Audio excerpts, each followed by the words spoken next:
Il y a 6 mois, j'arrivais en Australie. L'un des objectifs de mon voyage était de faire le tour du pays pour rencontrer la faune locale incroyable. J'ai déjà pu rencontrer de nombreux animaux ici, mais il y a quelques créatures emblématiques que je n'ai toujours pas vues, notamment la plus terrible de toutes. Mais ça tombe bien parce qu'on est au meilleur endroit pour la trouver. Salut la team, et bienvenue dans ce nouvel épisode où nous partons à la rencontre des crocodiles.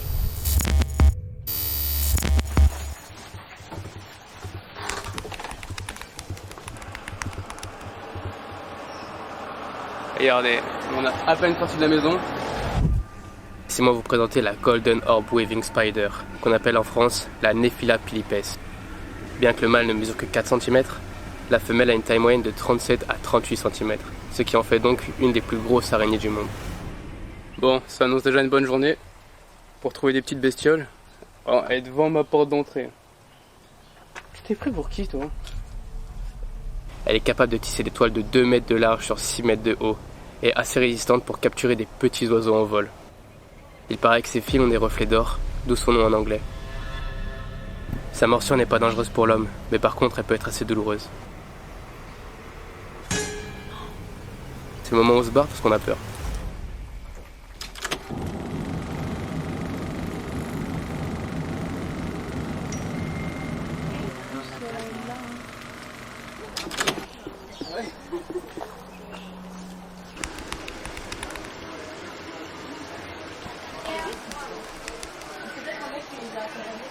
This main pathway here. Okay, so you do the 1:30 boat, then you've got a 2 o'clock snake show. Then you come back down to do your 2:30 boat. Là on est à Aventure. C'est un parc animalier et il y a une ferme de crocodiles. Bon clairement les gars, vous savez que je kiffe les animaux. Au début je voulais pas venir ici parce que je me suis dit vas-y un endroit qui tue des crocos, un peu la flemme de vous montrer. Mais en fait c'est trop simpliste comme explication parce qu'en vrai cet endroit il a fait bouger les choses de ouf pour la conservation des crocodiles dans le temps. T'as les gars, j'ai trop hâte là, on va enfin voir des crocodiles depuis le temps que j'en cherche. Anyone doing oh là là là là. In the early 1970s, we slaughtered hundreds of thousands of saltwater crocodiles. The government agreed to make farming legal because it has worked. They reckon back in that shooting era, crocodile numbers in Australia were under 5,000. And that's in all the swampy areas where people don't go to.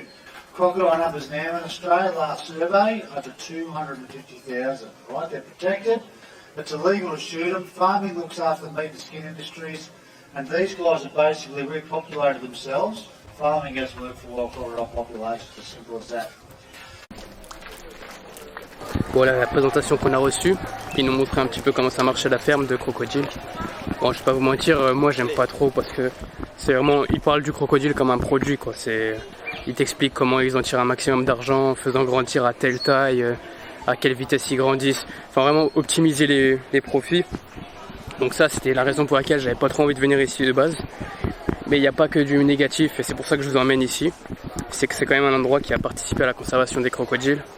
Il faut savoir qu'à 30 ans en arrière, les 26 espèces de crocodiles étaient en danger d'extinction. En fait, le but de la ferme de crocodiles, c'est comme nous, une ferme de moutons, on va dire. Ils récupèrent la peau et la viande. Donc en faisant ça, ils permettent aux crocodiles sauvages de se repeupler. Parce qu'il y a maintenant, il n'y a plus de raison d'aller chasser les crocodiles sauvages. Et voilà, j'étais mitigé. J'aime pas trop l'aspect commercial, mais on peut pas nier les bienfaits que ça fait aux crocodiles. Bien sûr, l'idéal, c'est qu'il n'y aurait pas de commerce. Mais bon, vous savez très bien que ça marche pas comme ça. Malheureusement. Là, on va voir une présentation de serpents. Je vous amène avec moi. And try and show as many people as possible, especially those that hate snakes, that they are not the evil killing machines that people make them out to be. Snakes, they are not out to get us. If they were, they're probably doing the worst job of it ever. Snake bite in Australia is not a common occurrence. It never really has been, despite what the media and certain movies will try and tell you. In this day and age, across the whole of this country each year, between 250 and 300 people manage to get themselves bitten by snakes. The vast majority of those bites are from completely harmless species. And if we go back just 30 years ago in Australia, we were averaging around 3,000 bites a year. So in the last 3 decades, the number of snake bite in this country has dropped fairly drastically. Does anyone know why that would be? It's not less snakes before someone says it. Yeah, education and awareness. And people are realising if you leave these animals alone, they will do the exact same thing for you. Believe it or not, in this country, over 95% of all snake bite is a result of someone either trying to catch or kill a snake. So as less people are now trying to do both of those activities, it means less people are getting bitten by them. Like I said back at the beginning, if snakes were actually out there trying to bite us, we wouldn't exist anymore. They make very short work of the human race. So if you do see one, give it a wide berth, leave it alone. Chances are you'll never ever have a drama with even some of the most highly venomous snakes on the planet. Should we get this thing out of the bag? Does anyone know what type of snake this is? Just yell it out. So it's not a python of any sort. It's not a taipan. It's a brown snake. Everyone seems to have a friend of a friend that has been chased by a brown snake for about 30 kilometres while it bailed them up in the house for the night. You hear these stories all the time, but surprisingly, no one ever gets caught. There's a good reason for that. Brown snakes do not chase people. Not a single snake on the entire planet has been actually proven to chase people. Now, what most snakes will do, a lot of snakes anyway, brown snakes are probably our best for it in Australia. If you get too close to one, 9 out of 10 times, it's gone. It's out of there. Wants nothing to do with you. It tries to get away. But if it feels like it can't get away, you take that animal by surprise. What it will do is put on a really, really impressive threat display to try and get you to leave it alone. And what brown snakes do is they raise the first third of their body up off the ground. Let's continue to hold itself up off the ground like this. Little charge forwards, mouth open, and then it runs in the opposite direction. And the whole point of that little charge is to bluff you out. It wants you to move backwards so it has even more room to try and escape away from you. That little charge that they do is where all those stories come from that snakes chase people. And when someone goes and tells their mates about it later on, it's crazy how quickly a 2-foot charge turns into a 2-kilometre chase. A guy at one of these shows a couple of years ago tried to tell me that a brown snake chased his car down the highway. Gets better. It actually bit all 4 tyres, popped them and caused him to crash. To this day, that is one of the best snake stories I've ever heard. I also had a guy probably not even a year ago now. He was from South Africa. Now, every country has got its snakes that they're scared of. It's the black mamba over in Africa. He told me that he flew into Johannesburg airport one day on a Boeing 747 and a black mamba chased the plane down the runway and then jumped at the actual windscreen of the plane to attack him. So everyone's seen how high up off the ground that is? That's just craziness right there. People are scared of snakes. I get that. But when people are scared, we've probably all realised they get embarrassed and then they make up a story to try and hide that embarrassment, and that's where most of the stories about snakes have come from. Bon, franchement, la présentation là, du serpent, ça c'était vraiment cool. Hyper éducatif et tout. Le mec nous expliquait plein de trucs intéressants. J'essaie de vous montrer les trucs sympas qu'il a dit. Pas tout vous montrer non plus, sinon ce serait trop long. Mais ouais, c'était grave intéressant. Maintenant, on va aller faire un tour du bateau pour aller voir des crocodiles justement. That happens, I'd like you guys to know what to do. So first of all, the radio attached to my dash and my personal spillway up here. Grab a hold of this, hold the button on the sign down and call it Mayday. Pistons in the water. Ok les gars, on embarque. Là on va faire un petit tour de bateau pour spotter les crocodiles.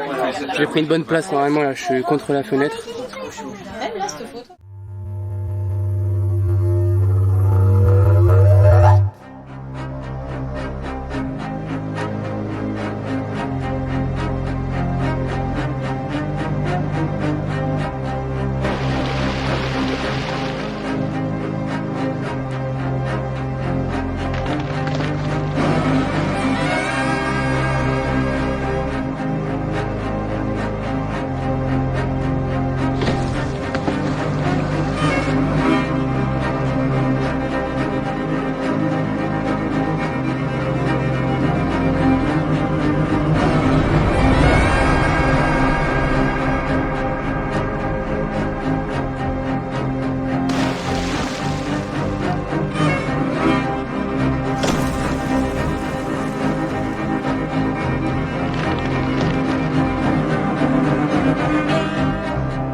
voyez, il y a un lagoon au milieu du parc avec une trentaine de crocodiles.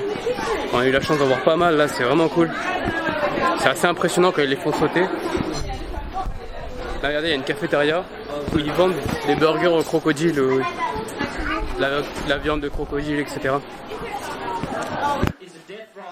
On est ensuite parti voir une présentation qui montre comment les crocodiles attaquent et se nourrissent.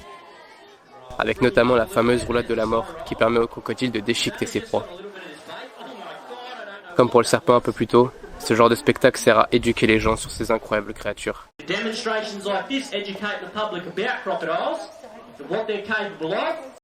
La raison pour laquelle il n'y a que très peu d'attaques par an en Australie, c'est car ils apprennent à connaître ces animaux depuis leur plus jeune âge.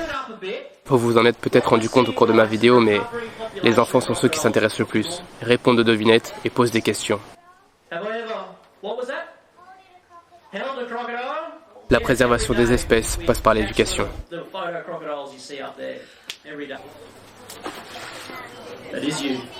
Oh, sorry, mate. Pumped on there. I'll be angry about that too. There we go. Give him a clap, guys.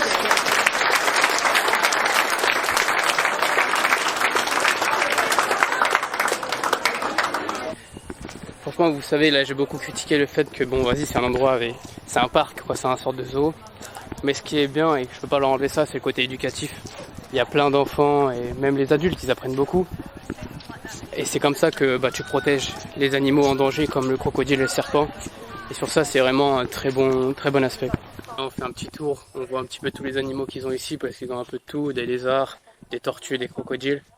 On a vu le plus gros qui s'appelle Zach, il fait 5 mètres et quelques. C'est un monstre le truc.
Je suis venu ici pour voir des crocodiles, essayer de vous en montrer dans un habitat qui est assez semblable à l'habitat naturel. J'ai pu vous montrer aussi un peu tout l'aspect ferme commerciale, vous expliquer ces enjeux, les pour et les contre. Donc, ce serait quand même intéressant de voir si on peut trouver des crocodiles sauvages dans la nature, parce qu'il y en a beaucoup dans le coin, juste que j'ai cherché, j'ai pas à trouver les gars. Donc je vais pas vous mentir, c'est pas si évident d'en voir. Souvent c'est plus eux qui trouvent que l'inverse. Ça y est la team, on quitte le parc pour se rendre dans un dernier endroit pas très loin. Il fallait que je vérifie quelque chose. Du croco en plus.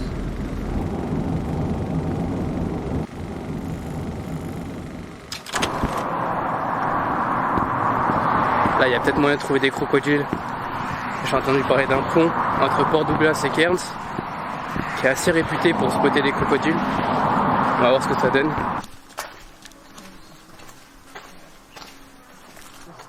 Did you find one? Yeah. Up the road, yeah. And there is a big one here? Oh, there's one very big one here. What is big? Bigger than you? Yeah. Oh, that's big. Swallow you whole. Could be 4 metres, the big one. Yeah. 2, something like that.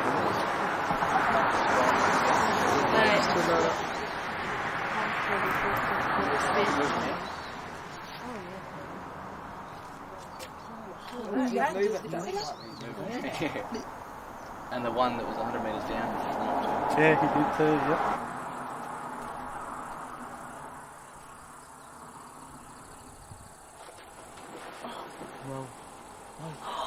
Regarde comme il trace. Mais les deux là, comment ils tracent. Oh, mais il va avoir des petites images. J'ai trop de voir ces vidéos. Regarde. Ils se suivent. Ils se suivent. Oh putain, ils vont aller sur le rue. On voit grave leur tête. Ah là, on voit leur tête, ouais. Ah, ça va, il monte.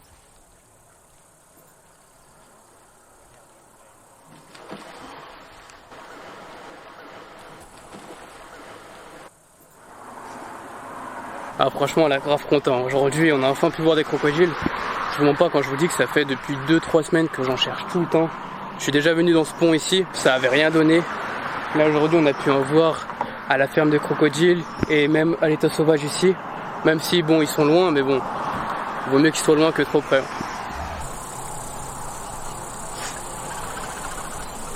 J'espère que vous avez bien kiffé la vidéo la team. Là nous on se rend à Port Douglas pour la soirée. Je vais me griller un petit kebab pour bien finir correctement. Je suis trop content d'avoir pu vous montrer tout ça. Je vous dis à la prochaine vidéo. Ciao ciao. Dites-moi en commentaire, là je suis curieux de savoir ce que vous pensez des endroits comme ça. Et j'ai vraiment, je vous mens pas, j'ai vraiment hésité à vous ramener à faire une vidéo ici. Je me suis dit j'ai pas envie de participer à ça. Mais bon,